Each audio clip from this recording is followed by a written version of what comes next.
Hey, this is Charles Onyett with IGN Xbox, and I'm here to talk about Dead Rising. So this is Capcom's big zombie game. It's been on the horizon for a while, and it's finally out in stores, and it's a lot of fun. I had a great time playing through this game. It's basically a sandbox game. You play as Frank West, and you have to basically survive in a mall for 72 game hours, and it's about 5 real minutes per hour. So, including cutscenes and discounting any game reloads you'll have to do, it'll take about 7 hours to get through the 72-hour mode. And then after that, you unlock an overtime mode where there's even more story, and an infinite mode after that. And all the modes are pretty fun to play through. The story's surprisingly good. The zombies are a lot of fun to kill, and there are a lot of zombies in this game. Like, literally hundreds can be on screen at a time. And it's never really a direct objective to go kill a zombie, but they're more of sort of just in the way. So you have to sort of slice through them to get to the story missions. And the story missions are pretty strict. Now, it is kind of, a sandbox game, so you can go around, you can pick up lots of health items, tons of weapons, change outfits, get special power-up magazines, and mix different sort of juices in a blender that give you special powers. But most of the 72-hour mode is focused on going through these story missions, and they all happen at very specific times over the course of these 3 days. And you pretty much have to pay attention to, very strict attention to when they're happening, because if you miss one, you can't really pick up the story again, and you'll probably just want to reload your game after that.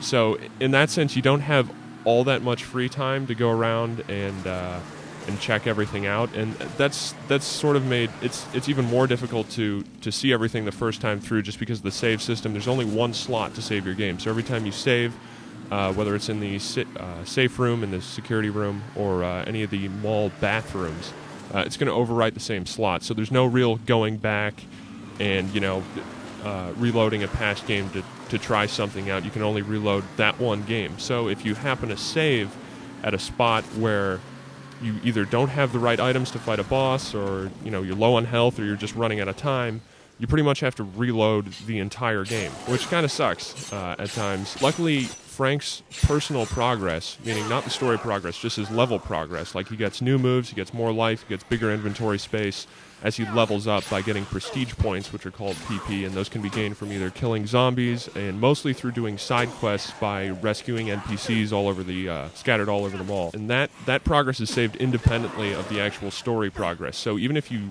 have to quit out of the story mode, and you can save and exit, which cancels your story progress basically, but it'll keep your statistics for Frank, so that you start the story mode over with all these augmented abilities, making it easier to move through. And so Dead Rising is definitely a game that you need to play through multiple times to really see everything.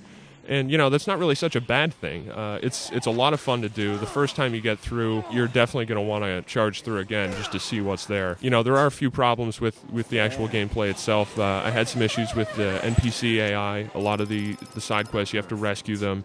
And in order to rescue them, you have to bring them back to the security room, which means you need to get them to follow you to go back to the safe zone. The NPCs are pretty stupid. I don't know why, but they'll stop in the middle of the mall and start fighting zombies when you're screaming at them to follow you. And most of the time they get their faces eaten or something like that. And, then you don't get your save bonus, which is pretty substantial. You get a lot of experience for that. Sometimes the game lets you carry the NPCs on your shoulder, hold their hand, or sling them sort of over your arm. That makes it easier because it seems to discourage zombies from attacking you. Unfortunately, a lot of them aren't like that. Now, you can give them health, power-ups, and weapons, but still, some of them just seem to go out of their way to make it as difficult as possible. The controls are also a little sketchy in places. Some of the melee maneuvers were a little difficult to pull off. A double lariat, like a football tackle, require you to click down on the L3 stick while hitting one of the face buttons at the same time. It's not a precise affair. And also, when you're fighting a lot of the bosses tend to move around a lot faster than the zombies do, and sort of precision movements and attacks are difficult to pull off with Frank. Graphically, the game looks really good. It's really sharp. Tons of enemies animated on screen. They all have great animations, and there's rarely a frame rate hitch. The sound's even better. Just really crisp And somehow, even though it's zombie brains splattering all over the place, they're accurate. And you'll actually believe, like, you know, a zombie face just flew against the wall and stuck there with a splat. But yeah, overall, you know, it's a game that's meant to be replayed a couple times. The save system isn't that great, but, you know, you're going to want to play it a number of times. And, you know, I had a lot of fun with this, and overall I think it's one of the more unique and entertaining titles on the Xbox 360 right now.